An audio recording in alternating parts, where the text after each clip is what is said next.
বাংলা পাঠে সবাইকে স্বাগতম। আমি শান্ত ইসলাম, সহকারী শিক্ষক, সলমাদ উচ্চ বিদ্যালয়। আমাদের আজকের পাঠ হচ্ছে নবম শ্রেণীর বাংলা প্রথম পত্র। চিত্র দুটি দেখে আমরা কি বুঝতে পারছি? প্রথম চিত্রটিতে আমরা দেখতে পাচ্ছি কয়েকজন লোক দুইটি মহিলাকে ত্রাণ দিচ্ছে, অর্থাৎ লোকগুলোর মধ্যে মনুষ্যত্ব রয়েছে।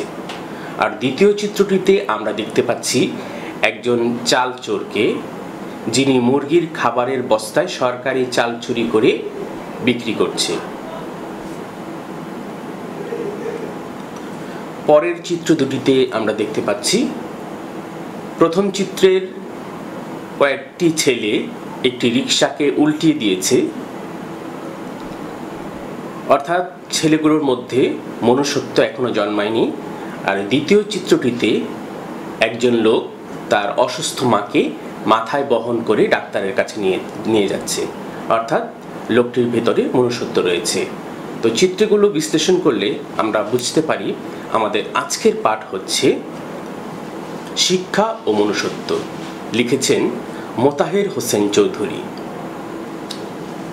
আমরা অনেকে মোতাহের হোসেন চৌধুরী এবং কাজী মোতাহের হোসেনের সাথে গুলিয়ে ফেলি, তো এই দিকটা আমাদেরকে সবসময় সতর্ক থাকতে হবে। আজকে আমরা শিক্ষা ও মনুষ্যত্ব প্রবন্ধের প্রথম অংশ আলোচনা করব। শিখন ফল।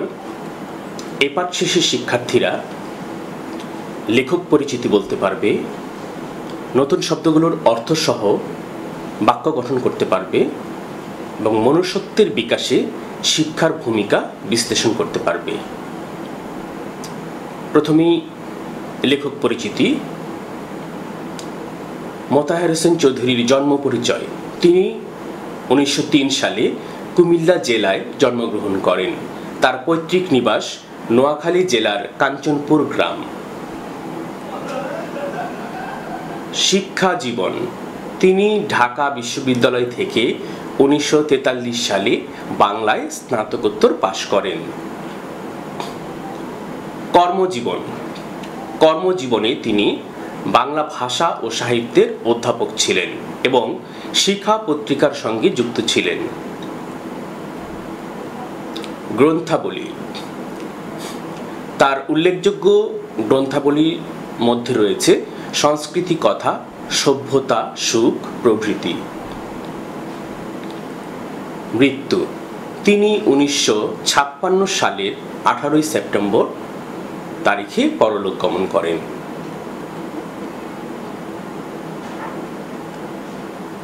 এই পর্যায়ে আমরা আদর্শ পাঠ শুনব। মানুষের জীবনকে একটি দোতলা ঘরের সাথে থেকে সে তিমিরেই থেকে যাবে পর্যন্ত।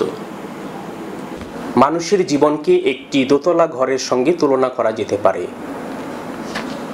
জীবসত্তা সেই ঘরের নিচতলা, আর মানবসত্তা বা মনুষ্যত্ব উপরের তলা।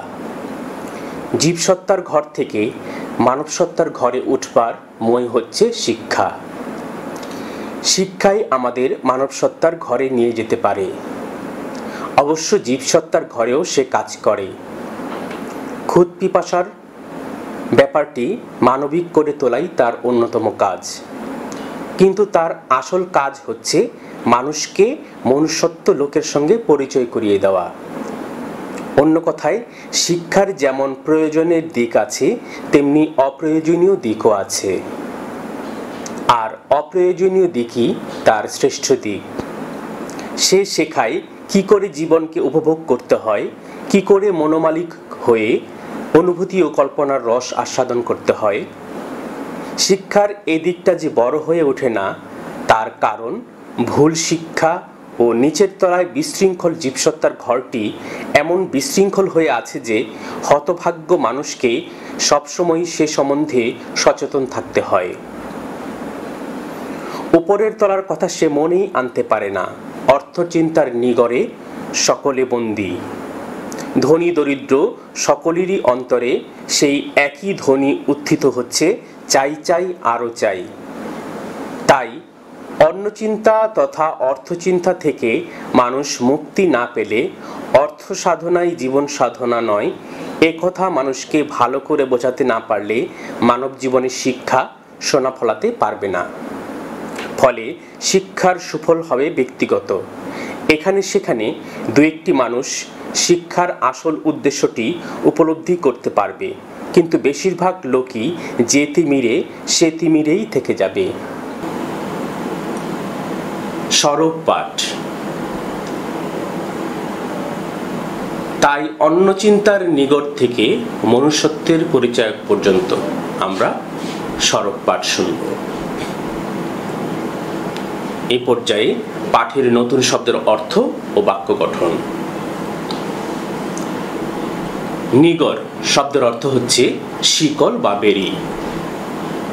তিমির শব্দের অর্থ হচ্ছে অন্ধকার। ক্ষুধ পিপাসা শব্দের অর্থ হচ্ছে ক্ষুধা ও তৃষ্ণা। ফতুর শব্দের অর্থ হচ্ছে নিঃস্ব বা সর্বশান্ত। লেফাফা দুরস্তি শব্দের অর্থ হচ্ছে বাইরের দিক থেকে ত্রুটিহীনতা কিন্তু ভিতরে প্রতারণা। পিঞ্জরবদ্ধ শব্দের অর্থ হচ্ছে খাঁচায় বন্দি। একক কাজ। নিগড়, তিমির, ফতুর, লেফাফা দুরস্তি এই শব্দগুলো দিয়ে দুটি করে বাক্য তৈরি করো। পাঠের আলোচনা। আমরা এখানে একটি দোতলা ঘরের চিত্র দেখতে পাচ্ছি। লেখক মোতাহার হোসেন চৌধুরী মানুষের জীবনকে একটি দোতলা ঘরের সঙ্গে তুলনা করেছেন। জীবসত্তা হচ্ছে সেই ঘরের নিচতলা, আর মানব সত্তা বা মনুষ্যত্ব হচ্ছে সেই ঘরের উপরের তলা। আর জীবসত্তার ঘর থেকে মানব সত্তার ঘরে উঠবার মই হচ্ছে শিক্ষা।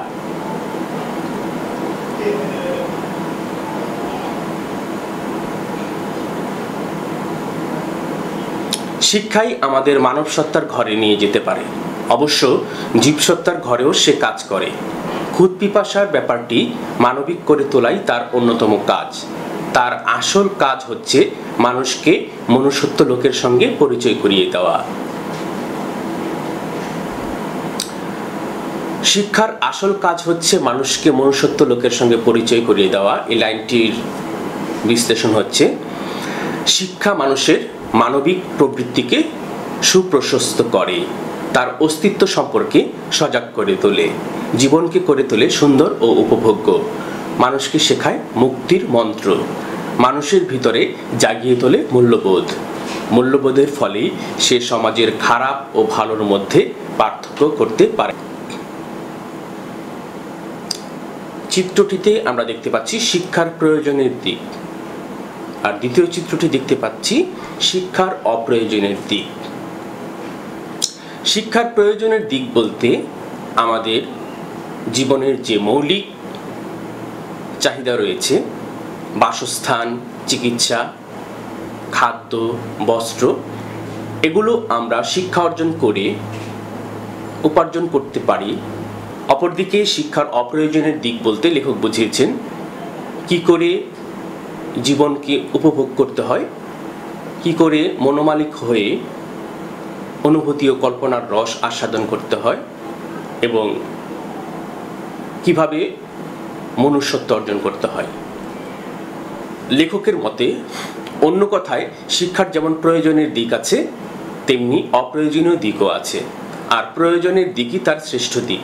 সে শেখায় কি করে জীবনকে উপভোগ করতে হয়, কি করে মনোমালিক হয়ে অনুভূতি ও কল্পনার রস আস্বাদন করতে হয়। তো আমরা দেখতে পাচ্ছি শিক্ষার প্রয়োজনের দিক হচ্ছে মানুষের অর্থ উপার্জনের মাধ্যমে মৌলিক চাহিদাগুলো পূরণ করা, আর অপ্রয়োজনের দিক হচ্ছে কি করে মনোমালিক হয়ে অনুভূতি ও কল্পনার রস আস্বাদন করতে হয়, সেগুলো শেখায় শিক্ষা।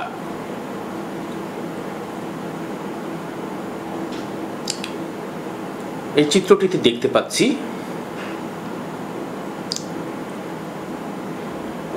অর্থচিন্তার শিকলে ওরা বন্দী আছে।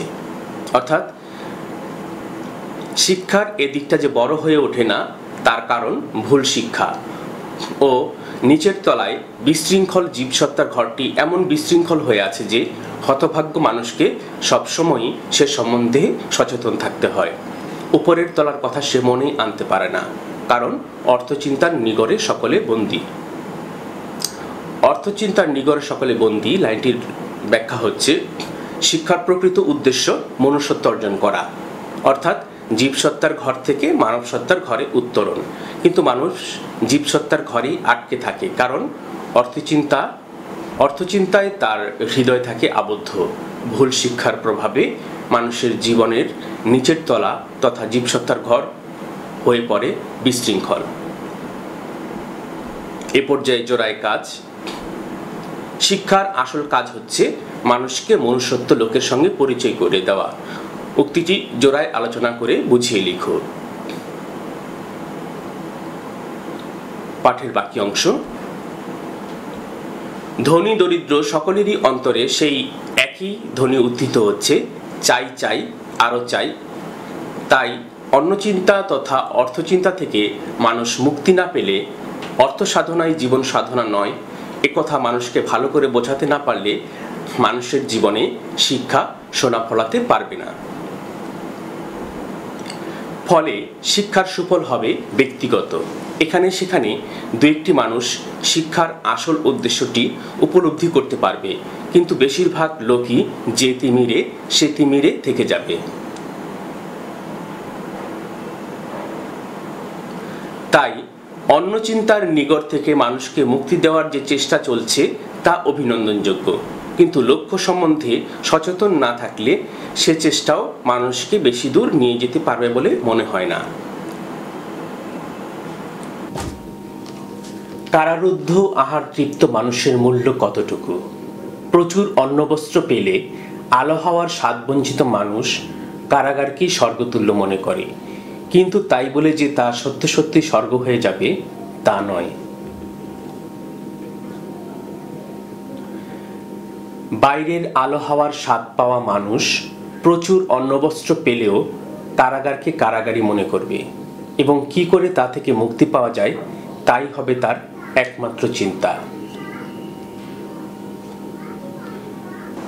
আকাশ বাতাসের ডাকে যে পক্ষী আকুল, সে কি খাঁচায় বন্দী হবে সহজে দানা পানি পাওয়ার লোভে? অন্নবস্ত্রের প্রাচুর্যের চেয়েও মুক্তি বড়, এই বোধটি মানুষের মনুষ্যত্বের পরিচায়ক।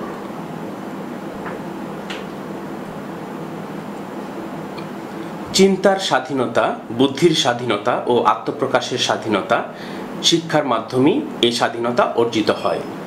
কারারুদ্ধ আহার তৃপ্ত মানুষ কেবল অন্নবস্ত্রের চিন্তা নিয়ে ব্যস্ত থাকে, কোনো কিছুই তাদের চিন্তার বিষয় নয় বলে এদের কোনো মূল্য নেই। মুক্তি চিন্তায় মগ্ন আলোকিত মানুষের মূল্য অনেক। দলগত কাজ। 6 জন করে দলে ভাগ হয়ে ক ও খ দল গঠন করো। ক দল, লেখক মানুষের জীবনকে একটি দোতলা ঘরের সঙ্গে তুলনা করেছেন কেন? খ দল, অর্থচিন্তার নিগড়ে সকলে বন্দী। উক্তিটিতে সমাজের যে চিত্র ইঙ্গিত করে তা সংক্ষেপে লিখো। মূল্যায়ন। বহু নির্বাচনী প্রশ্ন। শিক্ষার আসল কাজ কোনটি? জ্ঞান পরিবেশন, উপার্জনক্ষম করা, সংস্কৃতিবান করা, না মূল্যবোধ সৃষ্টি করা? সঠিক উত্তর হচ্ছে মূল্যবোধ সৃষ্টি। প্রশ্ন 2, হামেশা শব্দের অর্থ কি? সর্বাধিক, সবখানে, সবসময়, সমধি? সঠিক উত্তর হচ্ছে সবসময়। প্রশ্ন 3, শিক্ষার অপ্রয়োজনীয় দিকই তার শ্রেষ্ঠ দিক, কারণ এই দিকটি জীবসত্তার সাথে জড়িত। মানব সত্তার উন্নয়ন করতে শেখায়, মনের মালিক হয়ে অনুভূতি ও কল্পনার রস আস্বাদন করতে শেখায়। নিচের কোনটি সঠিক?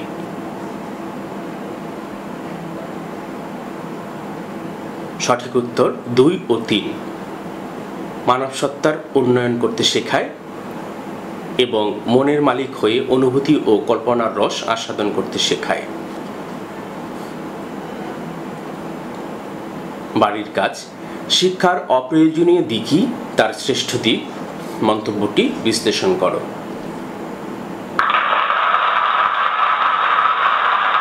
প্রিয় শিক্ষার্থী, পরবর্তী ক্লাসের আমন্ত্রণ জানিয়ে আজকে এ পর্যন্তই। ধন্যবাদ সবাইকে।